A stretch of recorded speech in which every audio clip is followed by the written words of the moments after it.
Karl Barkley, I've been wanting to talk to you for a long time. Your reputation precedes you. You're such a man of the land. You're an engineer. You've worked in farming and organic farming. You've been a West Coaster and a Southlander from the great Southland area. You to me epitomize the best of what's in the Kiwi spirit. And through this dark period in New Zealand's history, Karl, I've been watching from afar as you every single day seem to get up and do your best to contribute to stopping the loss of our country. Do you think that's a fair summary? Have I summed you up pretty well? Yeah, but it hasn't just happened in the last 5 years. I've been following what's been going on in this country for probably 30 odd years. It goes back to when we lost a lot of our government departments and that. Ministry of Works, Railways, Telecom, Forestry. All those government departments that actually made this country and employed a lot of people. Thousands of people were employed by those government departments. I want to dig into that now. I actually wanted to talk to you today, and we will get to this, about Marsden Point and how we can win Marsden Point back. But you're right. Way before this dark period, you were involved in Pike River, looking in there. You were really active.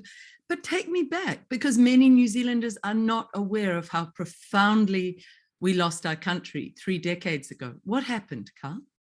Well, I wasn't sure why we'd got rid of all those government departments, but then I've just come across an interview with a guy, I can't remember his name, I think it's Guy Smith, and he talks about in 1960s Keith Holyoake's government, the World Bank come out here with a great big, I don't know if it was a suitcase or a document or what it was, but they gave us all this development money.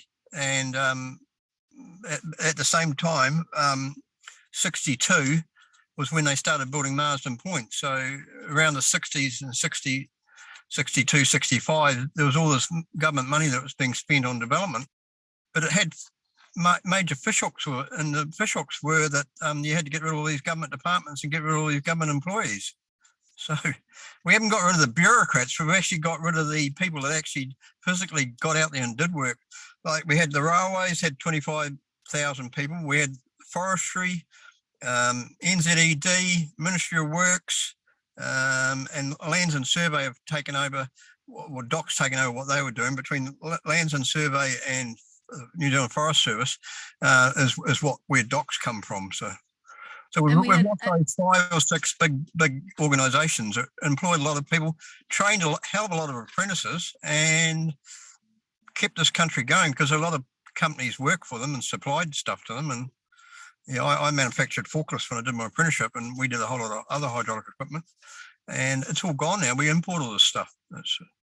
Why, Karl? Why do you think that was done? It's so sad when you look back and think this was done with no discussion with the people. Do you want this? This is what the result will be. Why do you think the World Bank wanted that? Well, you can see what they're doing now. It's part of their plan, I suppose. They're playing a long game.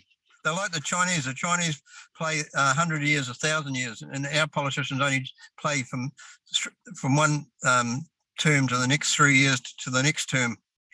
They don't think of our future, or they haven't thought of our future for a long time.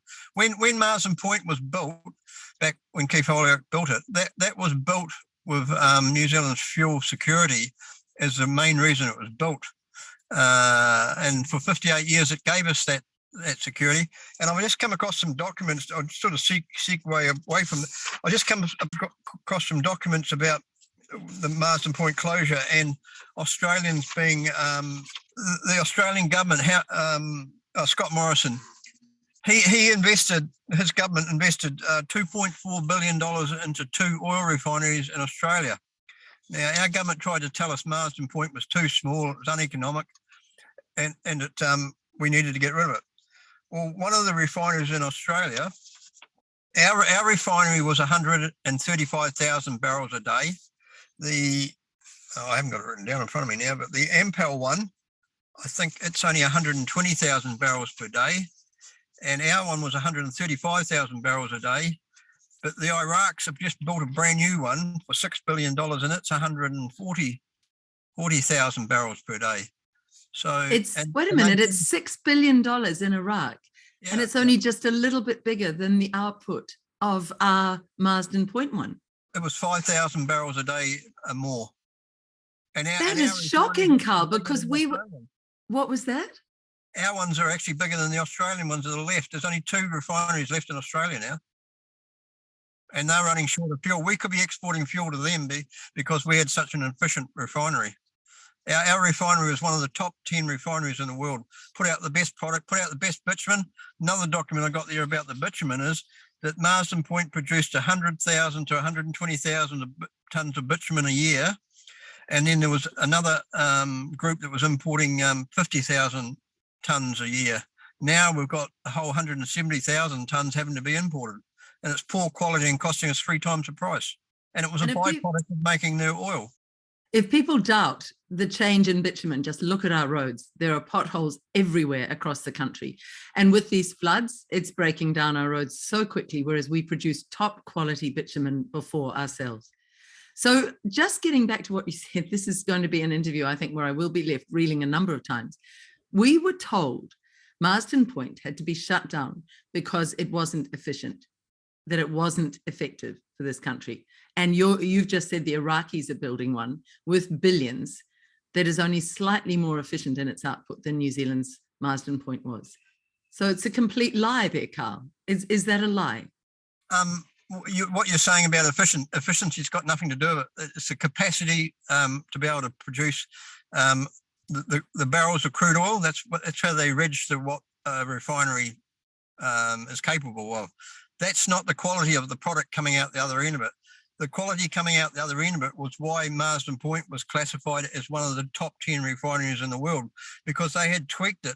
They had built a new part to it about 5 or 7 years ago, and it was called the Future's Fuel. And I found this other document from Australia, and it talks about rolling out future fuels as part of their investment in their refinery.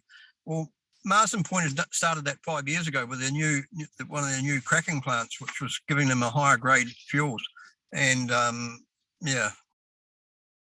So, Karl, take us back, because this is relevant now to what we opened with.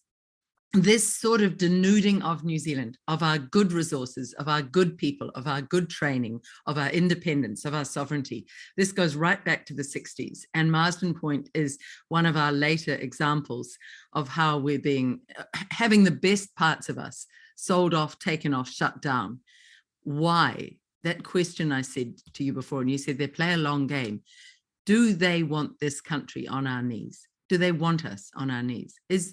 We need to go there and then explore Marsden Point in greater detail. Is that what you believe? I'm ex-army. I was territorial. I wasn't a regular force, but the way you win a war is you cut off your supplies. You cut off the enemy's supplies. You either cut off their fuel or their ammunition or their food. Now, with Marsden Point not refining our own product now, it was producing 70% of our fuels, 80% of our jet fuels, over 90% of our bitumen, plus the CO2. Now, the CO2 is another thing. I was told by a truck driver the other day who's carting the tanks around and they're bringing it in from overseas. They're now importing, and I was told this by Bock themselves, that they're importing 220-tonne containers of CO2. When it was coming out of Marsden Point, it was a byproduct of the refinery, and it was $2 a kg. Now it's costing $20 a kg. So that's pushed the price of that up. And that is used where, for people who are not aware where that's used? CO2 is a dangerous product. We've got to get rid of it in the world. Well, they use it in hospitals when they're operating to make sure something's inert and there's no bugs. They use it in freezing your Tegel chicken and your frozen veggies to stop them from having any bugs. They put it in your wine and your beer to make it fizzy.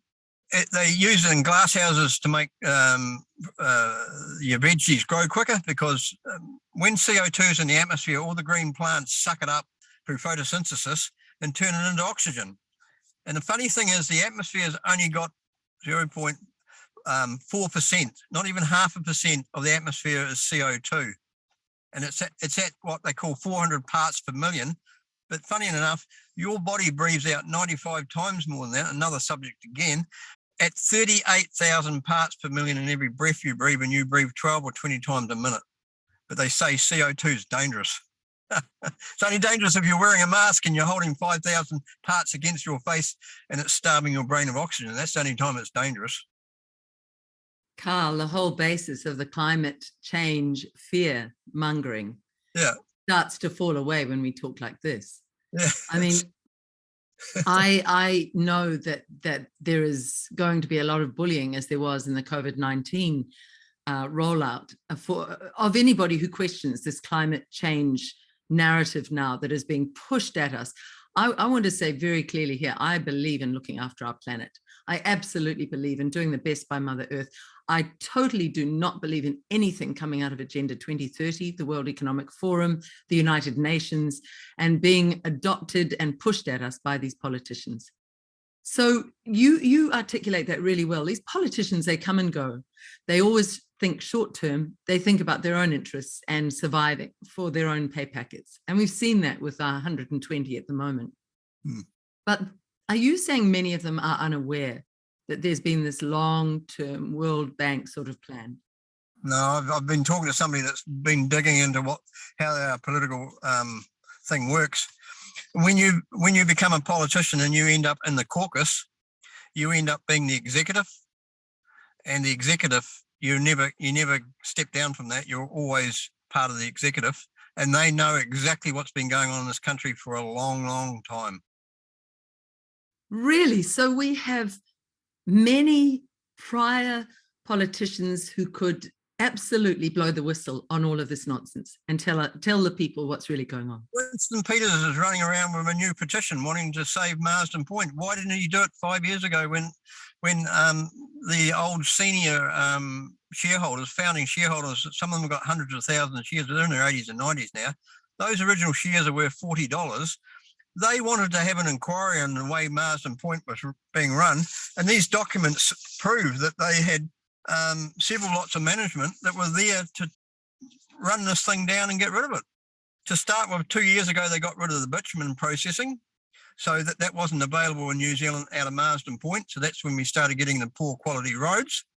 Then we had the COVID come along, so there wasn't so much use of jet fuel.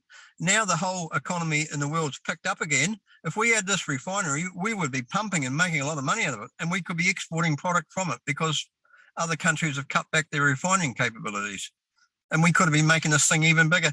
And one thing, it's been mainly run on imported crude oil, which I don't have a problem with because they were only ever bringing in 35 large crude oil tankers mostly from Saudi Arabia, which is, they call it sour crude.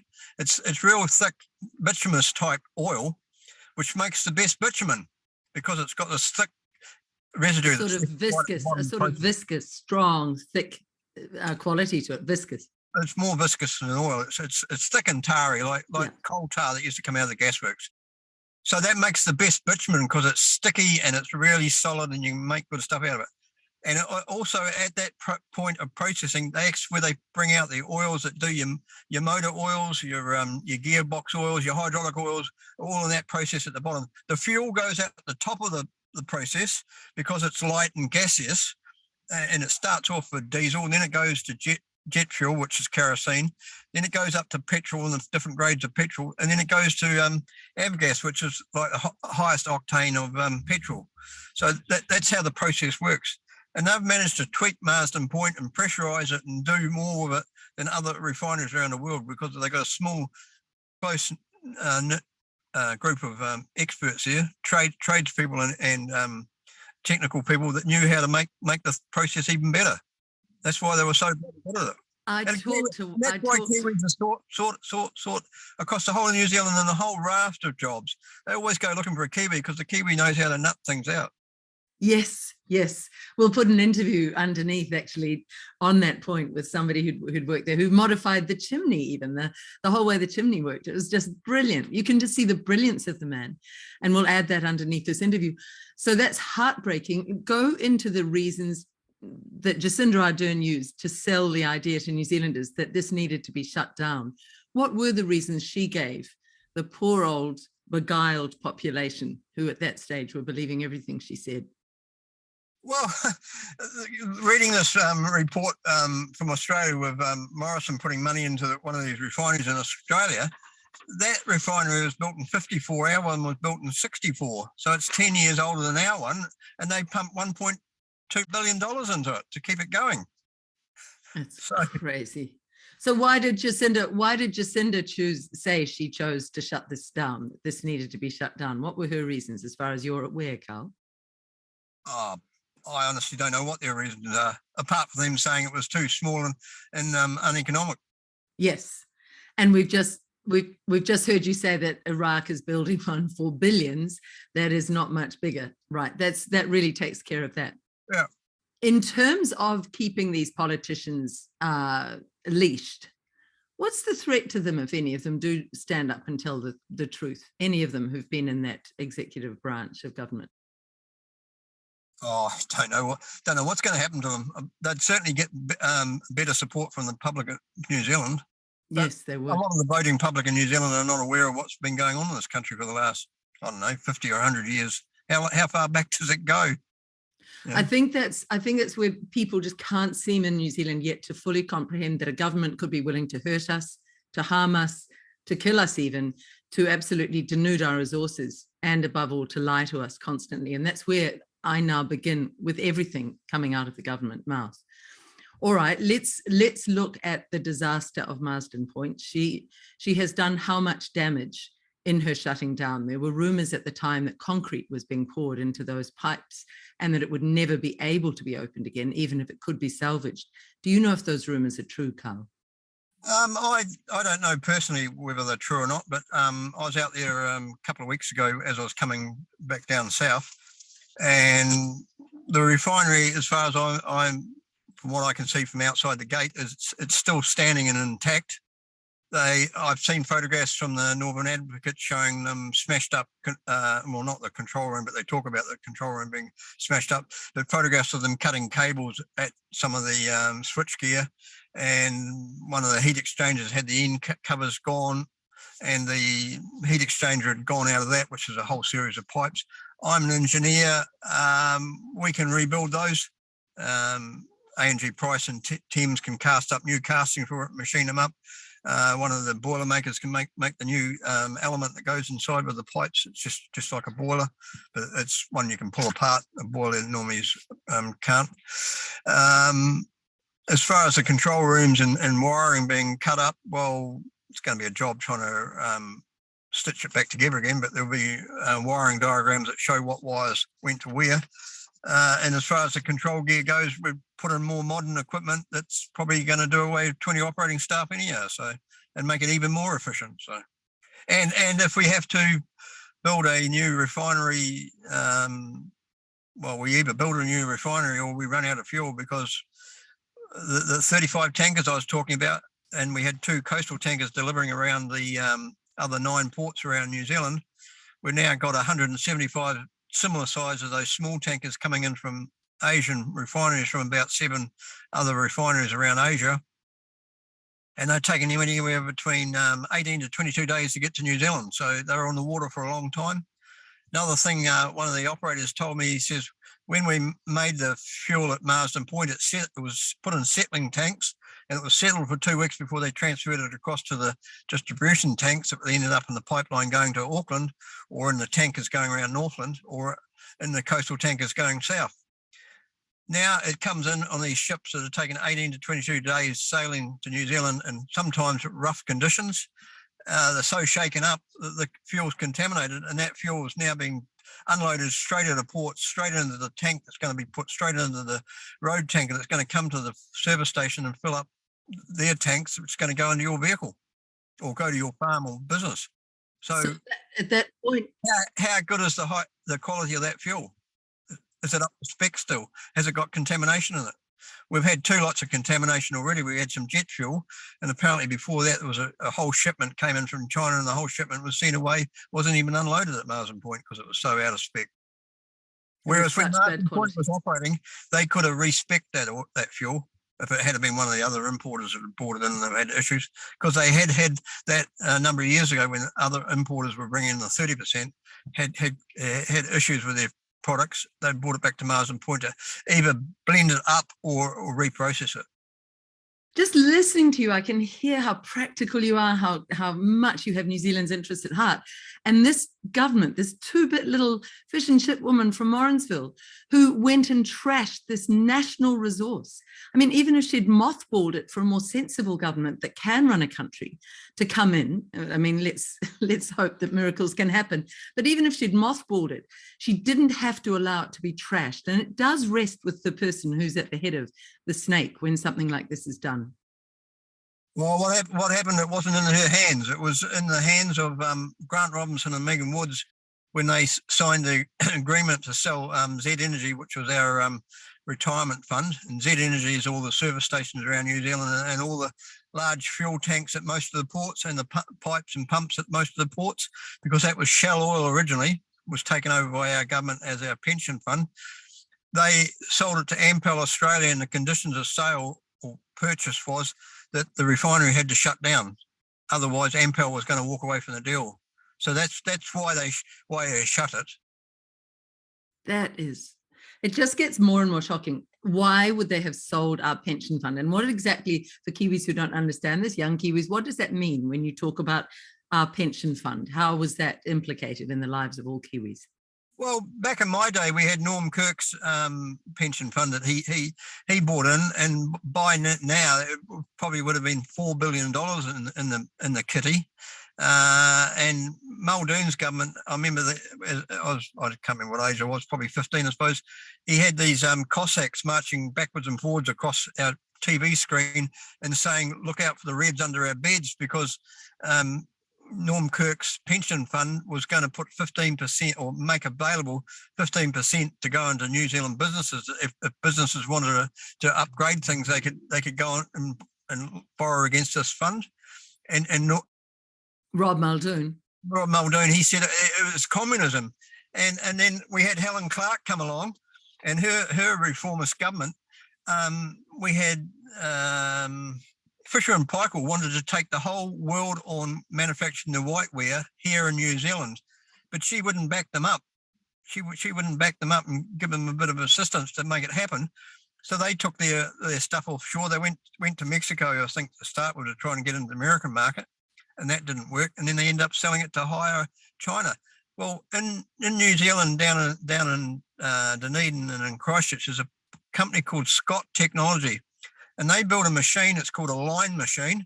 You roll in a piece of tin at one end on a roll. It's either galvanized or white painted for whiteware, or it's stainless steel. And out the other end comes whatever product you want, all punched, folded and bent, and comes out the other end. And that's how you make your appliances, because of that machine that's made by Scott Technology in New Zealand. They sell those machines all around the world for other people to make those products instead of us making them here in New Zealand. That is heartbreaking. It lurches from one heartbreak to another. So here we had this leader, Norman Kirk, a Labour leader who really did have a vision for helping New Zealanders. And then we have Longy selling us off. We have Clark being very secretive, very covert. And Clark, we understand, has very much been the mentor for Ardern. And we know Clark was massively ambitious to lead the UN, the United Nations, which is now widely regarded as one of the most corrupt organizations in the world by many people who've looked into what's going on there. That's another whole story, but the implications for us. Let's get back to the oil. Every New Zealander needs to care about this. These boats could easily be blocked or sink, or something could stop them from coming, or they could be sold to another country for a higher price. Our oil security is extremely fragile in New Zealand now, isn't it? Because of the shutdown of Marsden Point, Karl. Well, they keep banging on about how much we are at risk because of the Russian-Ukraine conflict over there. Our crude oil wasn't even coming from Russia. It was coming from Saudi Arabia, as I said. But some of the fuel we've been buying in from China and India is actually using, and some of the other refineries probably was using Russian crude because it was cheap, because the Russians wanted to sell it. So the fuel we're buying in from overseas, we don't know what the source of its oils come from, where its crude oils come from, and what their tie-ups are. We don't know what the quality is going to be like because it's coming from somewhere else, and we get it here and we find out it's got an issue. Well, it's too bloody late once it's here and it's in your tank. And what's the carbon footprint of 175 tankers compared to 35 crude tankers and 2 of our coastal tankers? You know, the carbon footprint for those things coming in is horrendous. Yeah, and the carbon footprint of poor quality material coming in, and as you say, going out into our atmosphere.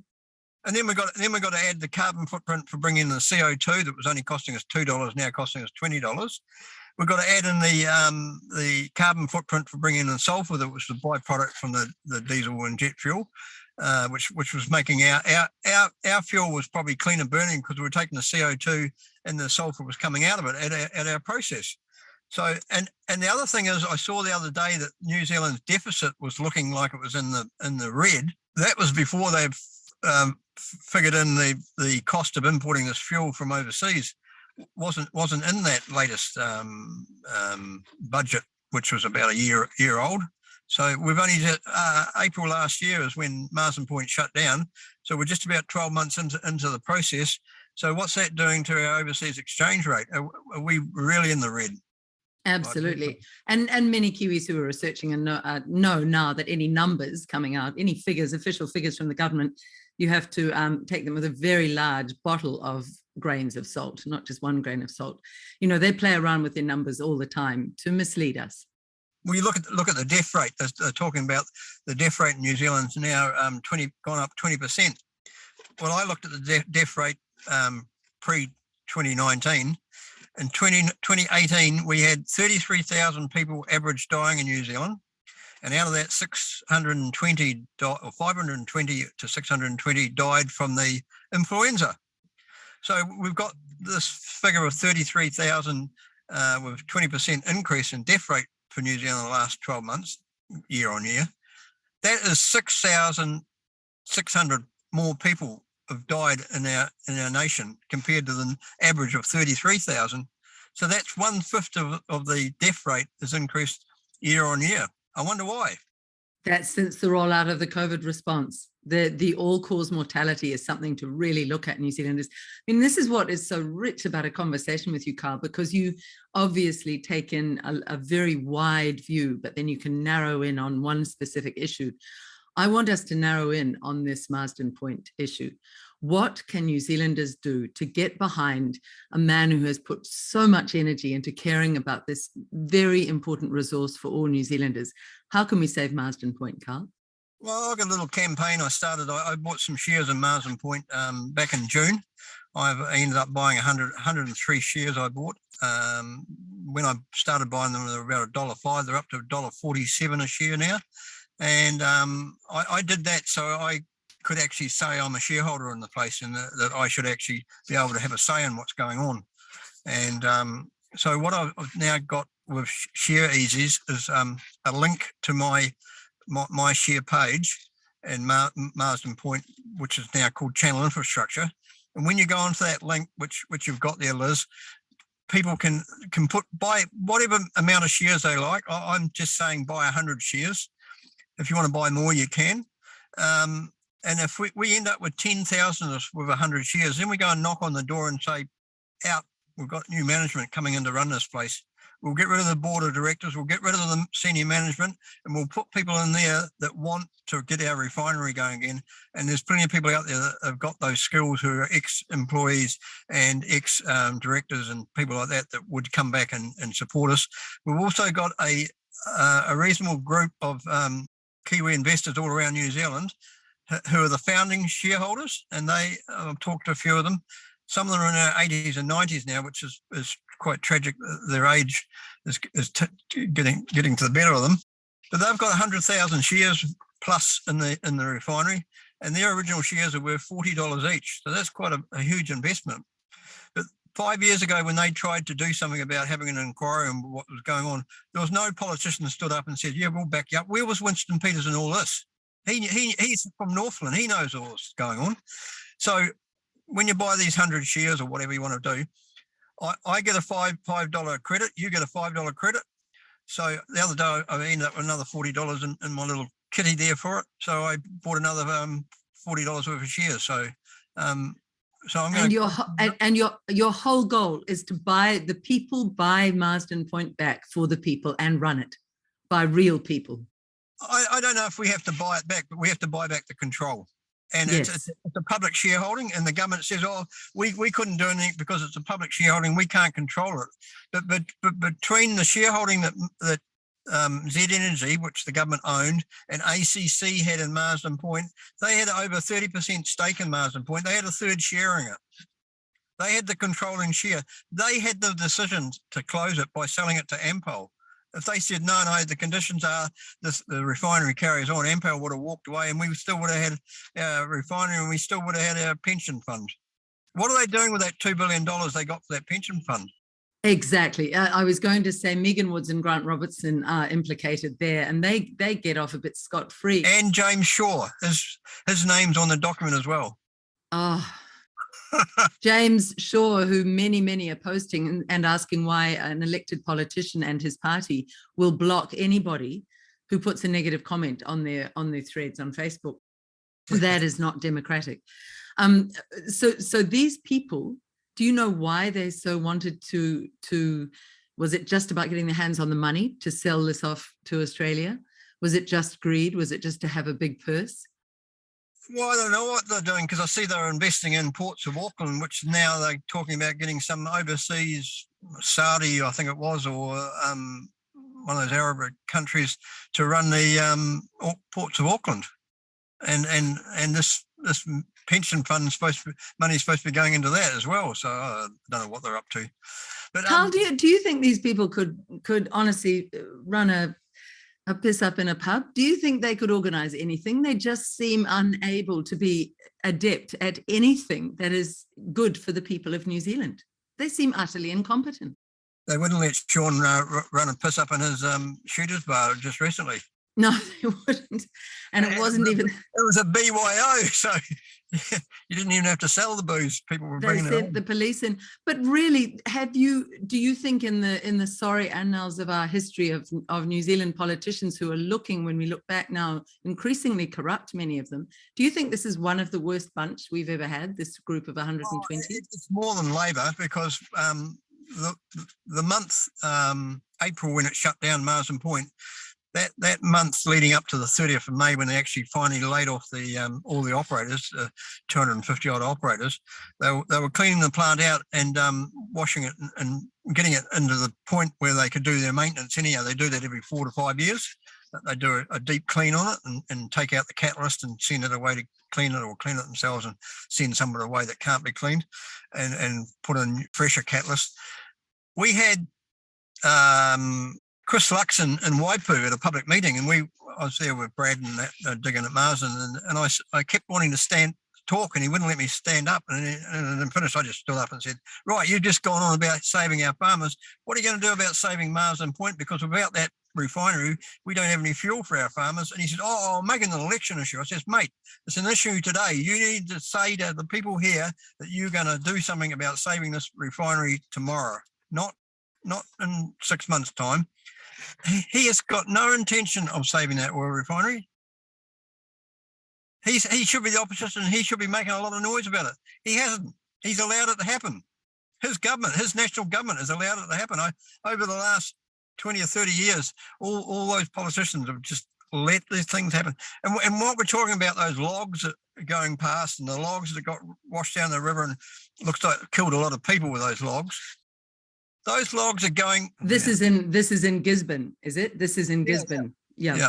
So what's happening? All these logs that are going past in these trucks are going to a port somewhere to be exported overseas, because they're getting more money. They tell me that Port Taranaki gets $20 a tonne for every log they store on the wharf. So I don't know if it's for shipping it around on the wharf as well. So we've got all these logs going overseas. So our sawmills can't buy them. We've closed down paper mills because they can't buy them. And we've lost hundreds of thousands of really good jobs in New Zealand. And we're stuffing up the roads with these extra heavy big trucks that need to be heavy and bigger, so that they make more money out of shifting them down the road, which is pounding the shit out of our highways. And we've lost all this other industry. What are we better off doing? Making some paper and exporting the paper, or exporting the logs and importing the paper? And same with the timber. We don't even have enough logs in New Zealand to make timber in New Zealand. They import it from overseas. It's just madness. Then we can't even make bolts in this country anymore. We can't. Being an engineer, we used to manufacture. Back in 2009, the Kiwi Rail was wanting to build 3,000 new container wagons and 50 new railway locomotives. A&G Price from Thames quoted to build the locomotives, and Hillside Workshops designed and built 35 of the new container wagons and then put it out to tender.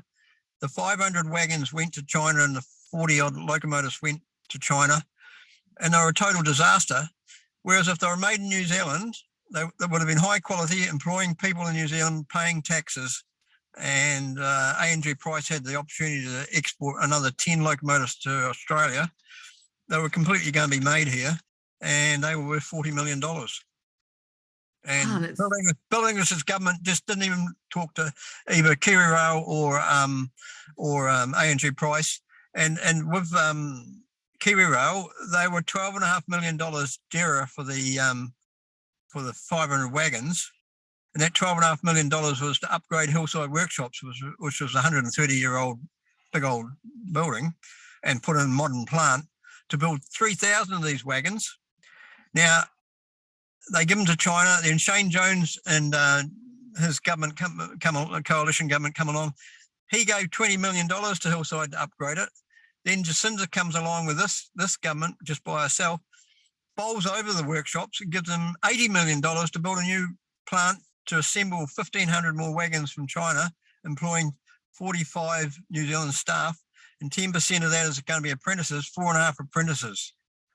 They've spent $100 million when all Hillside wanted was $12.5 million to upgrade and buy some modern equipment. It's just a litany of incompetence. It's a litany of incompetence. Or is it intentional? I don't think they're incompetent. They've got a plan, and they're playing the plan out as the way they want it. And that is where people go, oh, that's conspiracy theory. No, that's too much. No politician would want to hurt their own country. And we have to come to terms with something as evil as that to fully understand the big picture here, don't we, Karl? These people are actually willing to betray their own country and their own people. For what? I have no idea. For money, for power. You know, we know that Helen Clark wanted some pathetic status up at the UN, but they are willing to betray us all. That's incomprehensible if you're a decent Kiwi, but they're not. She came back from the UN with quite a big sum of money that was banded around about her being one of the wealthiest women in New Zealand, or one of the wealthy women.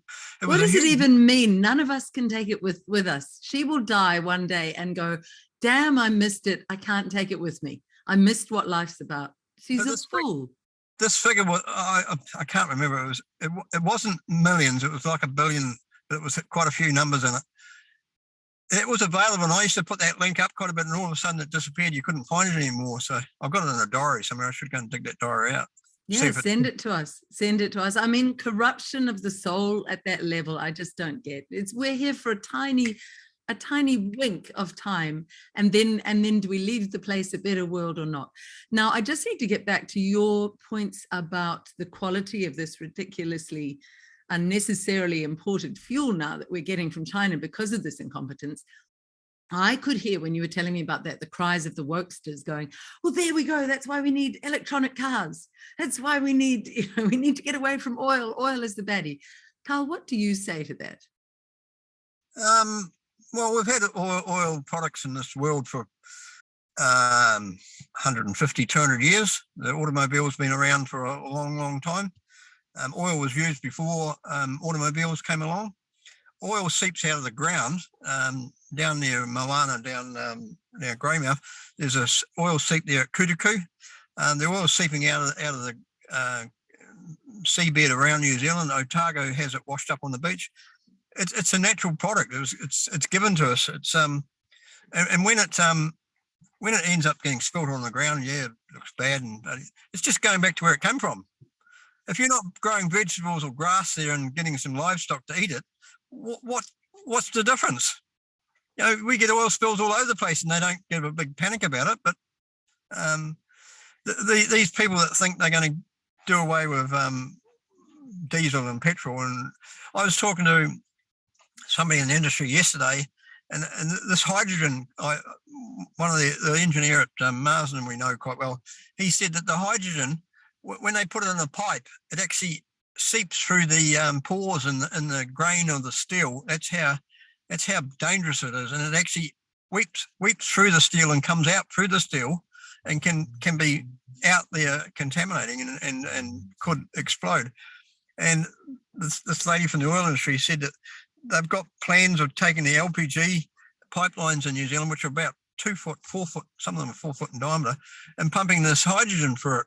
But the hydrogen, it's only like 12 mil thick steel. The hydrogen is just going to seep through it quite easily. And she said that they were actually talking about pumping hydrogen through with the LPG at this stage. I don't know why they want to do that. Maybe they're going to take the hydrogen off when the LPG gets to the other end or something. I don't know. But explain the hydrogen for people who are not aware, the place hydrogen plays. Well, hydrogen's a process where they take water and for electricity, that they break the oxygen and the hydrogen into two parts. So you get the hydrogen as a fuel and the oxygen as another byproduct. And then when it burns in your vehicle, it's supposed to go back to water again. But I've heard also that in the combustion process, it makes nitrous oxide, which is 210 times worse greenhouse gas than CO2. That's why I think it was BMW or something had built hydrogen cars about 10 years ago and then decided that they were too dangerous because it's a highly explosive fuel and the fact that it was making nitrous oxide. So, and the other thing with hydrogen, if they could put it in a diesel truck, it's not going to be powerful enough to drag the truck up a steep hill. So they're going to have a diesel hydrogen motor that will run on both fuels. So it just we're playing with a new technology that nobody knows enough about, and our government wants us to totally change overnight. Go away. And I think I heard I was in the car and I heard Jesse Mulligan on the afternoon show. I don't often listen to him anymore either. He was gobsmacked when someone came on and said, electric car fires will burn for days and days and days. They're highly dangerous. I think this person was saying in Australia, they're not letting people put their electric cars under high-rise buildings, partly because fire engines can't get in, and because if there is a spontaneous explosion of an electric car into fire, it will take days and go through the whole building and into all the apartments.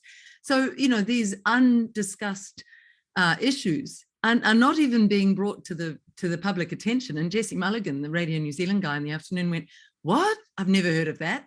Now he would be a classic wokester, advocating no oil, let's go with electric cars. Nobody's looking into it, Karl, in any depth.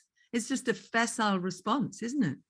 Oh, that's crazy. It's just something that people have come up with to try and discredit the oil industry and get rid of it, sort of. And New Zealand, I've got a book here, I'll dig it out. It's called Floating on Oil and Gas, A Lost Nation. It was built written by Brian Jackson from down Southland. And he wrote it originally in the 1970s about the lost oil, Hunt Petroleum and that, when they were doing all the exploration in the South Island. And we've got more oil and gas around us than, they said around the North Sea, but they're now referring it to as the new Middle East. That's how big our oil fields are. Is that book still in print? Is it still available? Yeah. Wow, that's called, that's by Brian Jackson, and it's called Floating on Oil and Gas. Now that is intriguing. You know how New Zealand is always, I was told by so-and-so, I was told by a good source who claimed he'd heard it from Judith Collins, of all people, that she was aware of 19 cat oil reserves around New Zealand, around the New Zealand coastline. Absolutely confirming what you've just said. 19? Yes. Oh, you'd put a few more zeros on that, I'd say. Really? Oh, there'd be thousands. There'd be thousands of wells around this country that have been capped off. I was talking to a guy that had 2 drilled on his farm down Franz Joseph, and they found oil at the first one, and they shipped. Not sure if it was further out by the coast or the inland, but they had two different locations, and they found oil at both of them. And he said to the company that was doing it, he said, "What are you doing now?" And they said, "Oh, we'll just cap it off, and somebody will come back in 100 years' time when they want it from overseas." This then plays into the why. Translation. That plays into the why question. Why would a government not celebrate? Look, New Zealand, we can do this, we can produce this, we can pay off all our debt, we can export this, our people will be like a Switzerland, we'll have a wonderfully run country, we don't have to run down and live at this base level of always just above the poverty line and politicians telling us that we have nothing and we're in debt, and we're borrowing. It would be such a different country. Karl, would you ever stand for politics? You're so practical. I've done that a few times, but it's waste of time. How do we change the country? Don't we have to get a foot in the door with a group of decent Kiwis who don't want to be politicians, who aren't avaricious, who don't want status, who don't want something for themselves, they want to serve this country. And then we get practical heads around a table and say, what have these buffoons been doing for generations? Let's straighten this country out. Isn't that what we have to start with, Karl? The biggest problem with this country is we end up with like the ACT and New Zealand First, as the parties that should be standing up for us and helping us, end up going with either Labour or National. Yes. And we just keep getting the same bloody two groups back into power. If ACT really wants to be the right-wing party, they should be aiming to not be involved with National, but they actually take that stand in our government. And I would give them more support than they're getting now, because of the fact that they've got the same sort of views as me on some things. I don't like his views on the euthanasia bill that he managed to get through in Parliament, but as far as getting smaller Parliament and less bureaucrats, we don't need those bureaucrats. We need people in organisations like the Ministry of Works and Forestry and NZED. We need those people at the front line that actually know how the industry works. If they dump water out of that dam up in Hawke's Bay just recently, they've actually murdered people. If that can be proved that they actually put that water back. For people who are wondering about that, there are a lot of questions about Genesis having opened the floodgates for their dam and added at the height of the already flooded river. They knew the storm was coming, so why the week before? Why didn't they start dumping the water safely while the river wasn't even in just a normal level? Sort of. There is just so much. There's so many indicators of corruption. And I do want to say this about Seymour. I've had a number of people contact me and say Seymour was running down those good middle New Zealand people who were, doctors, teachers, lawyers. He was calling them after that horrific police invasion in Wellington.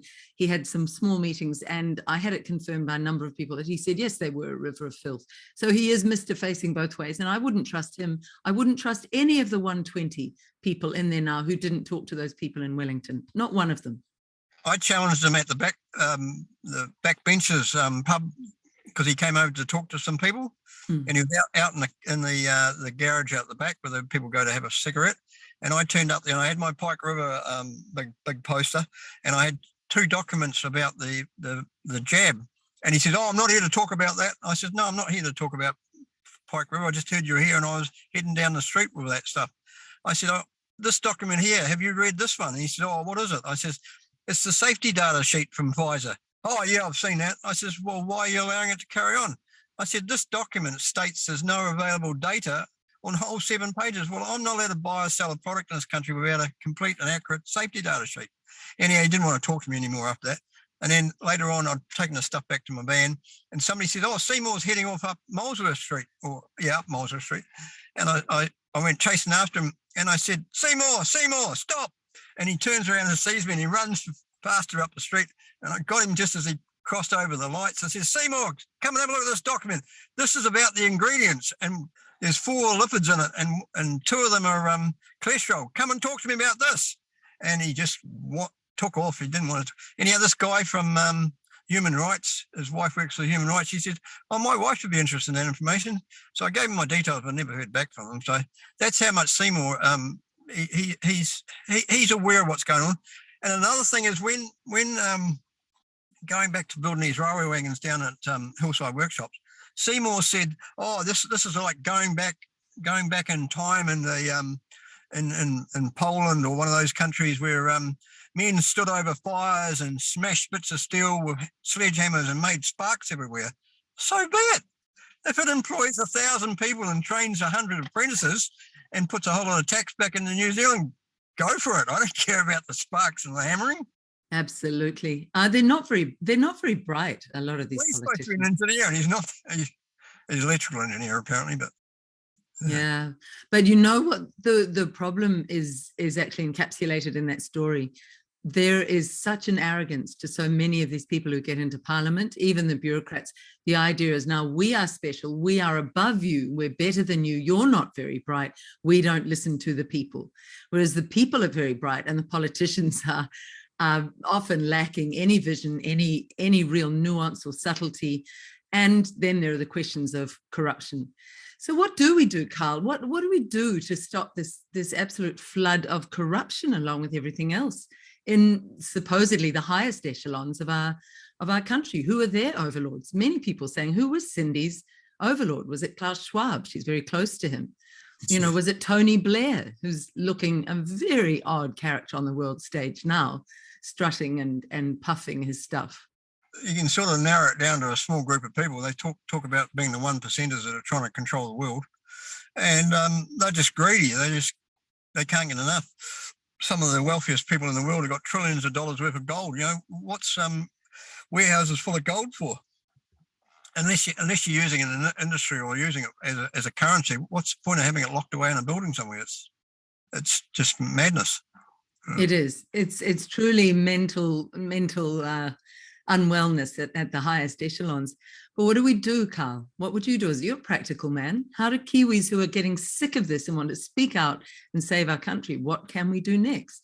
I mean, I think your Sharesies idea is a brilliant idea, and I will definitely buy 100 shares. That'll be about $150, and then potentially become, you know, the part of the group that guides this country, this beautiful Marsden Point, back for the country's use. Well, we started at 10,000 people and we could end up with 100,000 or more people. I don't know, sort of, we'll work on it.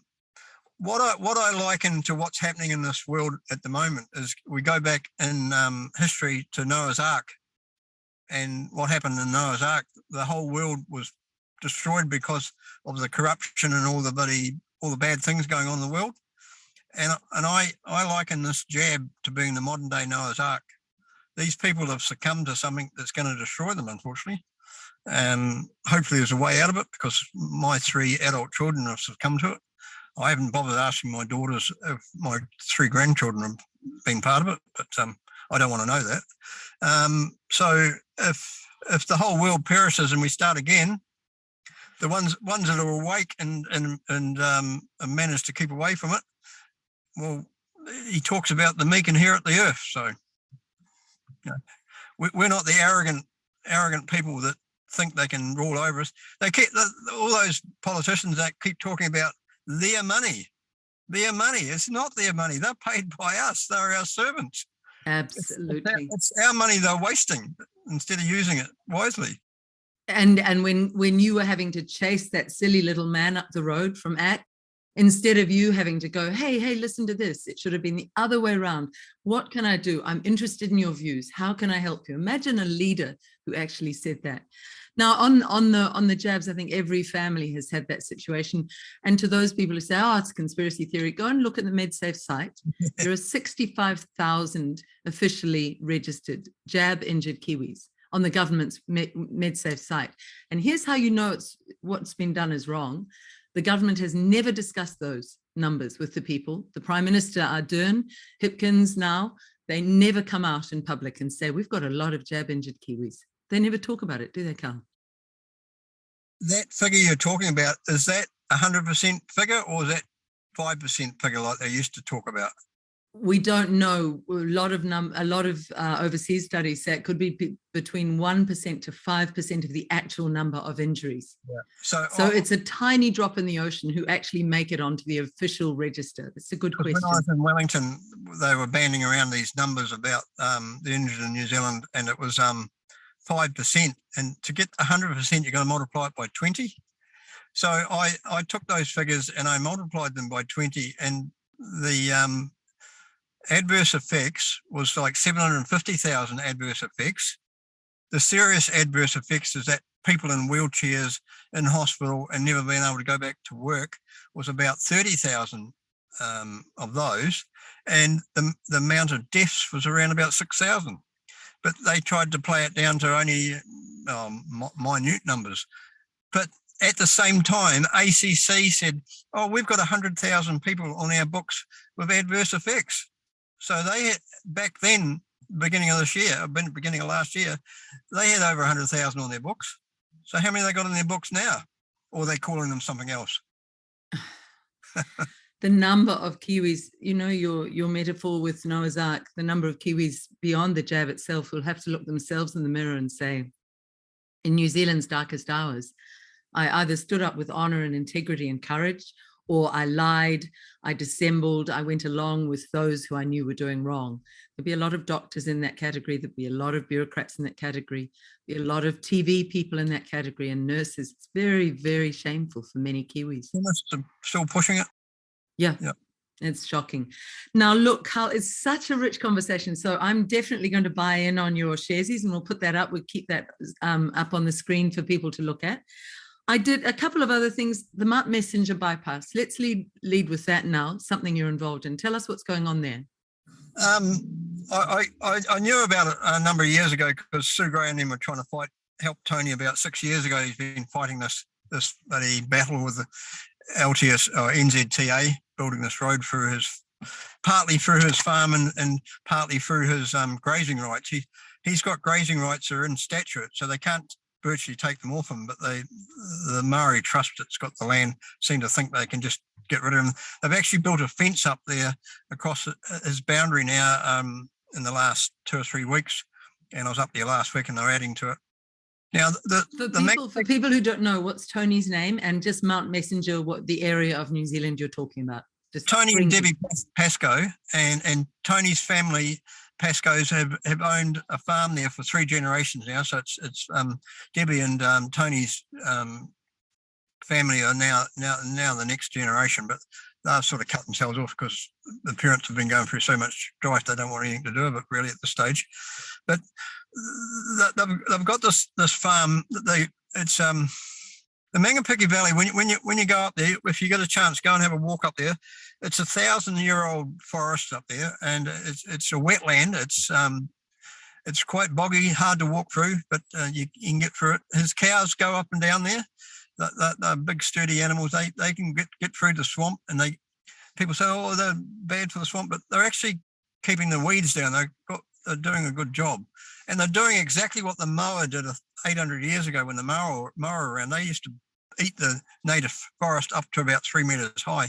That's why the lancewood, that little sharp flower leaves on the lancewood, is to stop the moa from chewing it up. And then at the top, the thing blossoms out into a tree about 3 meters high. I was told that by an ecologist. He said that's why those trees are like that, because the moa destroyed all that otherwise.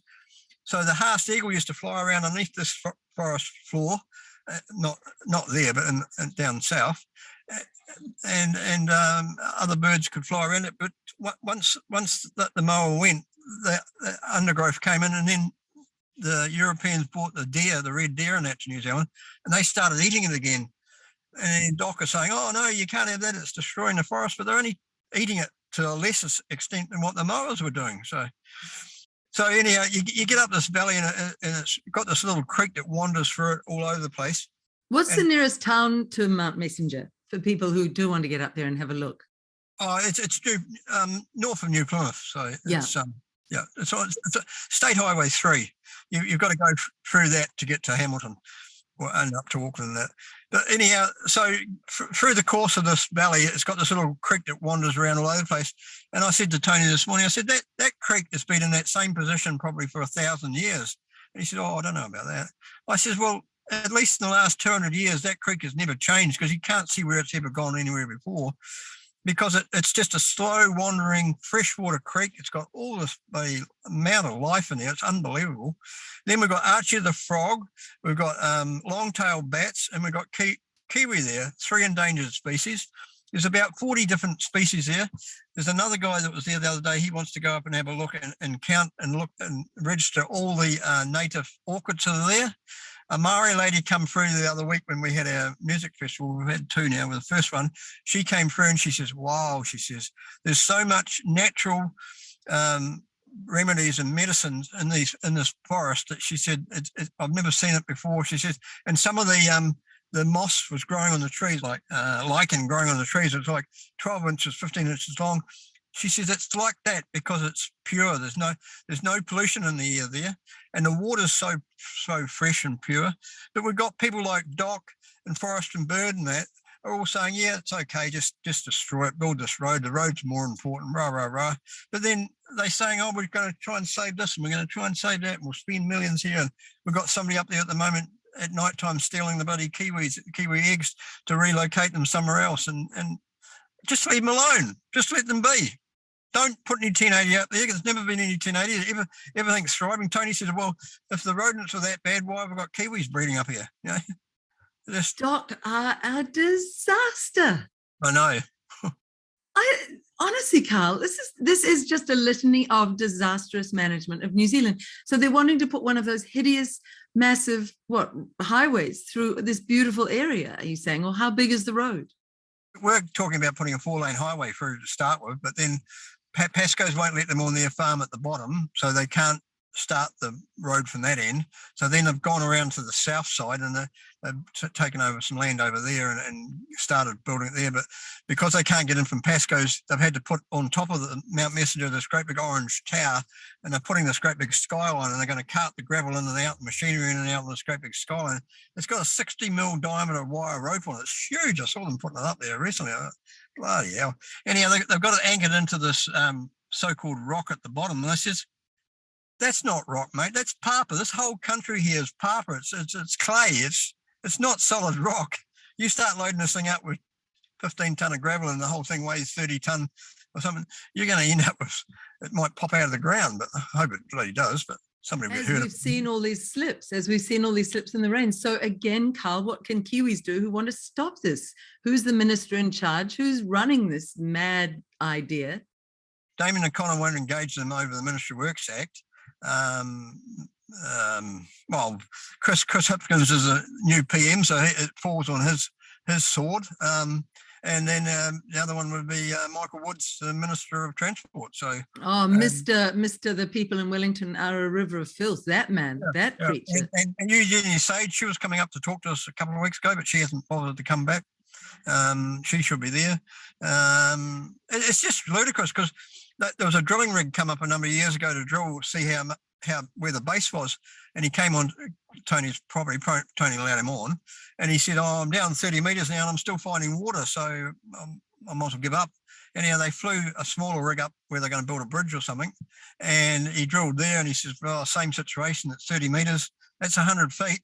So what Tony and them are saying that this valley is probably bottomless. It's just a great big V that's pulled up over the thousands, millions of years of silt and slowly built itself up. And they want to build a road on it. a bit like the area in Christchurch when the earthquake happened and all that material oozed up through people's houses, and then they said, "Oh, look, we should probably never have built there." And they're saying the same out at Muriwai with these floods. Oh, we should never have put houses in that valley. So it's still going on, the ineptitude.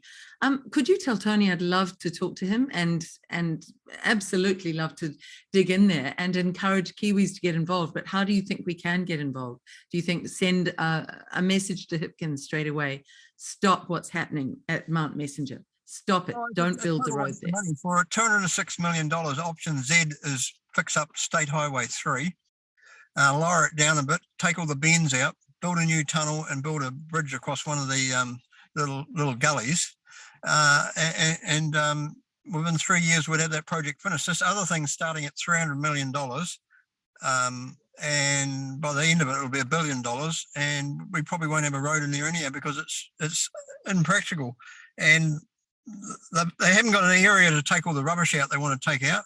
They were hoping to push that up into Pasco's farmland, but they're not agreeing to that. So, and then they say at the end of it, "Oh, you can have your farm back." Well, they're going to end up with what was a pristine, quiet valley with bloody great big trucks roaring up and down it for the next 100 years. These Pascos sound like absolute national heroes themselves, as you are. Carl, I'd like to do a little bit of a catch up with you semi-regularly, and I need to talk to Brad Flutie again. You mentioned Brad earlier. He's also been a big hero with done some wonderful work, and Project Good Oil as well around Marsden Point. So I'd love to hear from you about Mount Messenger, an update on that. Anything else you're looking at around New Zealand? You're just a delight to talk to. Listening to you, I keep thinking, if we had someone like this, or a group of good Kiwis like this in charge in New Zealand, I think in about half a year we'd have most things sorted. You're very practical. At Parliament, they all everything got done. If something needed to be done, a few tradies would talk, and somebody would put up some pipes, and somebody sorted out buildings and built new toilets and stuff like that. And I always said the only paperwork that was used in this thing for the whole 23 days was in my toilets that I looked after. And that used to bug me too, because the toilet paper we were using was Chinese stuff that was being imported to wipe our bums on, when we had a paper mill at Cowra that could supply us the same sort of paper. Absolutely. But the higher people were bringing in Chinese toilet paper. If you are ever up Auckland way, please, I'd love to spend a whole evening with you, just jotting down brilliant ideas for solving things in New Zealand. But I would also feel selfish not to share them with other New Zealanders. I think there'll be many Kiwis who've listened to our talk today who, in the despair of the obvious ineptitude, and we haven't talked about potential for weather tampering, but there are a lot of Kiwis saying, just how evil are these governments, and would they do something along those lines? Because it's clear now from overseas research that I've been doing that interference in weather has been around for decades in America, that HAARP is a real thing, HAARP, look it up. Any observations that you've got to finish on that? We're not drawing conclusions. I'm saying to people, begin by asking questions. Begin where a good journalist should begin. Say, is there another explanation for such odd weather in February? It seems to be immaculately timed, as Jacinda Ardern has left, and then Hitkins has his crisis, and now suddenly he's rolling out climate change policies left, right, and centre, and talking about, controlled demolition of country areas. It all seems very slick at the moment. So I'm asking questions. Are you asking any? And have you observed any things that have made you think, Karl, weather-wise? I'll answer that, but I'll get back to Mount Messenger before I finish up. I've got something I would like to plug in. Please. I'm from the South Island, and I lived in Nelson for a wee period of time, and we used to watch the planes come and the sky change from a beautiful blue sky to a cloudy day by lunchtime, because planes were flying past making their vapor trails, so they say. Well, when I was a kid, a vapor trail used to disappear about 3 plane lengths behind the plane, not do what they're doing nowadays. Anyhow, we've had this weather event in Hawke's Bay, and we had the event in Auckland, and now we've got another weather event this weekend in New Plymouth again. And all 3 of those events, 2 of them I've been in New Plymouth. Before the Auckland one, I saw the planes doing the same thing, and a storm came. A couple of days ago, we had the planes doing stuff here again in New Plymouth, and I saw some really weird looking weather strata going on, which wasn't natural clouds. I got some photographs of it all. We've got another storm that's here hitting the central North Island, both sides of us. And then I was up Waitangi weekend, and then came back to Whangarei when that all came on, and just thought, and then looked at, it was coming down from across from Australia. It was coming on a straight line, and then it was like a big storm, and then it all started being a cyclone that came in and hit us. So if you look at the tracking of Cyclone Gabriel, it was heading for Australia, and then it very elegantly moved in a very focused way right down next to New Caledonia. It was very impressive the way it changed its course. You see articles that the American government have been controlling the weather since 1947, and it's a weapon. They use it as a weapon, talk about it as being a weapon, and then there's discussion about HAARP. And I saw something this morning. I need to go back and look at it on Twitter. something to do with the nation and Robinson, and the headline was HARP, so I need to go and see what that was all about. And yeah, just man can do anything if man wants to play around with it, and man likes to play God and thinks he's better than God because he thinks he's got the upper hand. But at the end of the day, the manipulated weather and storm events could be God's fury.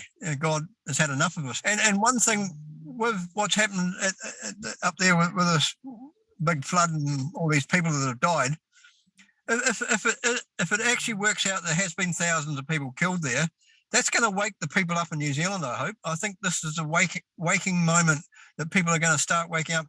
And it's not going to be us that realise what's going on that need to do anything. It's the people that have been harmed with a jab that doesn't work, ineffective. They're the ones that need to wake up, and their big group needs to start asking questions and putting pressure on the politicians. Then we'll get a change. We can't make the change happen because the conspiracists are only a small group, but there's a large group of us, but I don't call us a conspiracist. I call myself somebody that questions what's going on, somebody that looks into what's going on and gets answers for it. You know, they say, "Oh, you've been looking on the internet." Well, so be it. That's where you go for information. There's incredible information on the internet, and to me, conspiracist or conspiracy theorist now is a huge compliment. Anti-vaxxer is a massive compliment. Yeah. It means I had the critical thinking, I investigated, I questioned, I didn't blindly obey people who've now turned out to be absolutely unstoppable liars, and not people who don't give a damn for us. To anybody who is in that large group wobbling now and starting to wake up and think something's not right, you're right, something in New Zealand is not right. Yeah. But begin from the perspective where Karl and I began, which is, for some reason, we have these politicians who are willing to hurt their own people. And initially, Karl, your head goes, no, they can't. They couldn't be so inhumane. People wouldn't do that, not for money. Nobody would want to betray their soul to that level. But it's painful. We have to wake up to the fact there are some who are willing to do that. It happens in war. Yeah. Wars have happened for centuries. So, and a politician has to make the decision whether you're going to war or not going to war. Well, there are many people who say we are at war, but ironically, with our own politicians around the world, look at Trudeau in Canada. Look at that woman, Ardern, who was celebrated around the world once she left. She was celebrated for all the wrong reasons, for being one of the most brutal leaders any Western democracy's ever had. I need to finish on one note, though. Is there hope? Because many Kiwis are feeling a bit of despair. It's quite a long marathon, this. We have to stand up every day and find our courage. But even with all of that, you just get up every day and say, I'll do what I can do today to make a difference to win this country back. For me, Karl, talking to you has really restored my soul. I just want a group of Karls running this country, and I'm going to do my damnedest to make that happen. But what keeps you going? What gives you optimism? What gives you hope? What gives you a sense we will win? Apart from what you said before, that faith in God and good people winning, the Noah story. What else? Well, I've always believed in mankind and man being kind to each other and nature. We've got to respect what nature's doing for us, and we've got to work alongside it. Get away from this genetically modified and controlled synthetic things. Go back to natural stuff and sort of. That's one thing I wanted to add to about Mount Messenger is the Mangapiki Valley. Everybody needs to get $57 and go and join up with Forest and Bird right away. And Forest and Bird are now celebrating their 100th anniversary this year, so we need to make the Mangapiki Valley known to all the people in the Forest and Bird, because there's hundreds of thousands of members, but they're not told by the senior management what's going on, because all these organisations get paid money from the government, so they're virtually being corrupted to allow these things to happen, because their funding will get cut off if they don't toe the line. So, oh no, that's the same model they did with media, with mainstream media. We'll fund you to the tune of millions, 50, 60, 70 million, but you will print only what we want. Yeah, here's the script. We'll send you the script. Yeah, crazy.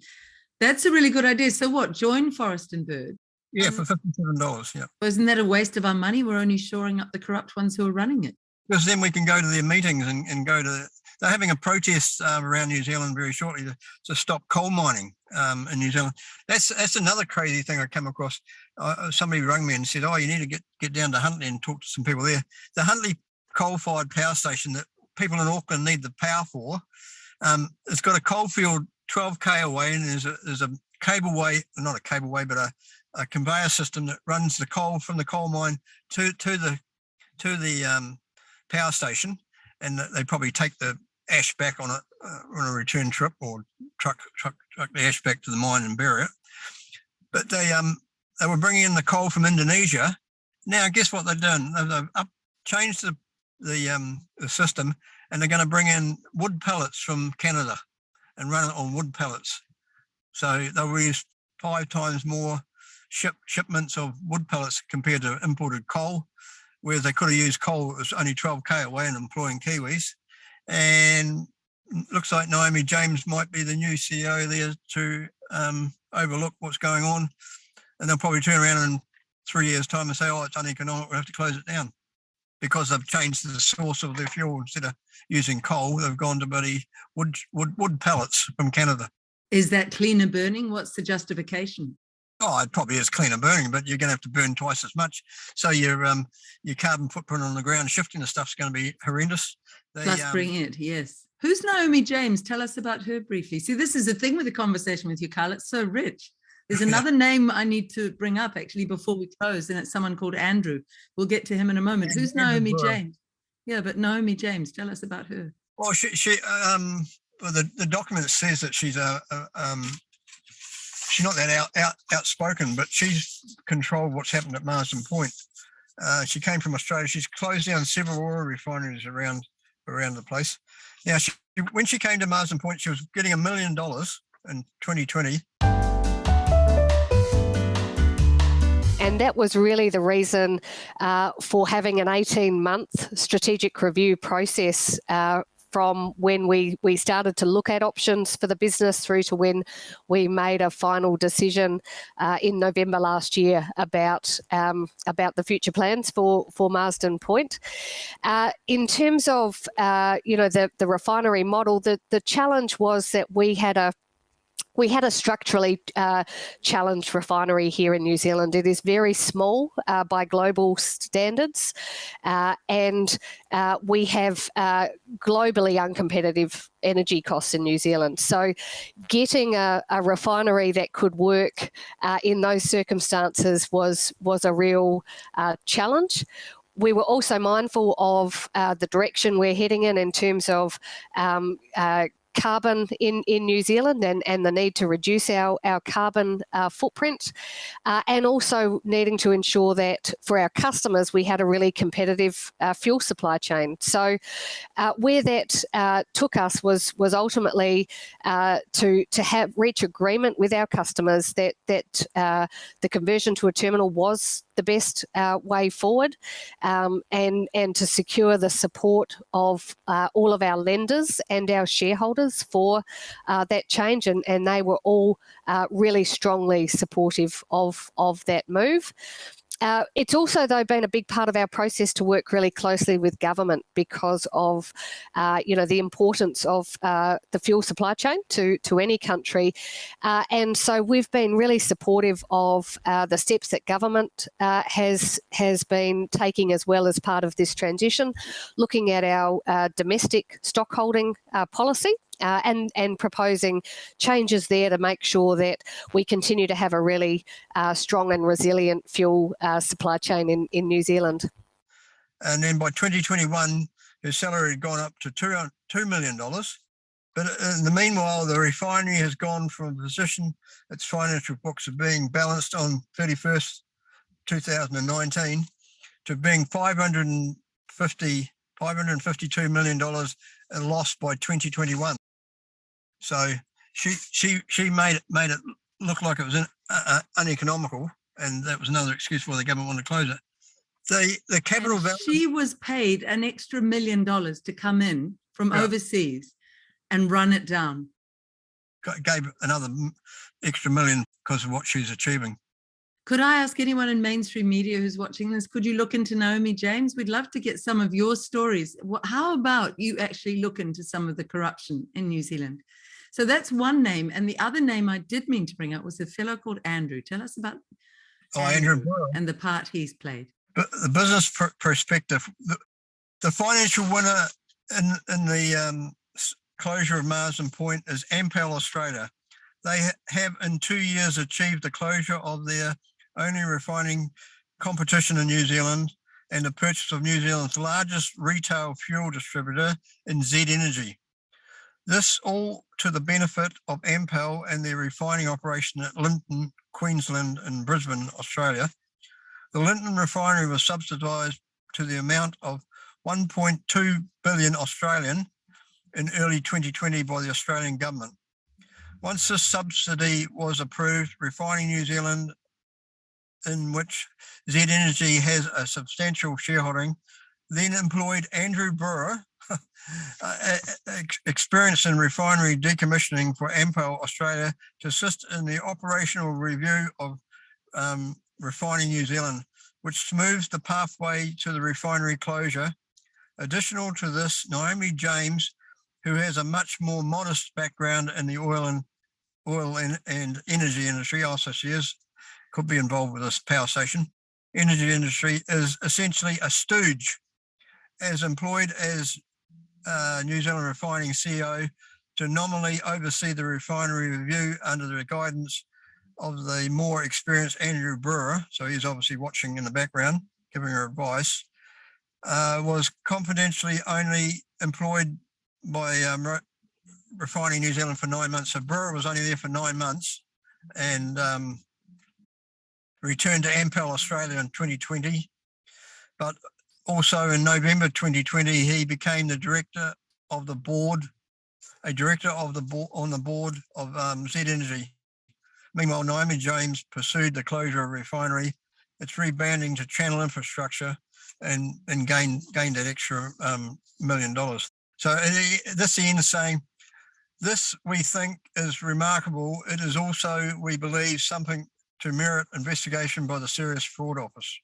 There's been two consultancy groups that have advised the government that it was bad news closing it, but they never listen. I got a ex-brother-in-law who's in the Treasury Office, and he said, I wrote up a great big report to Bill English one time, and Bill English didn't even read it. And my brother-in-law was, he used to be an actuary at an insurance company, so they really got it working out figures.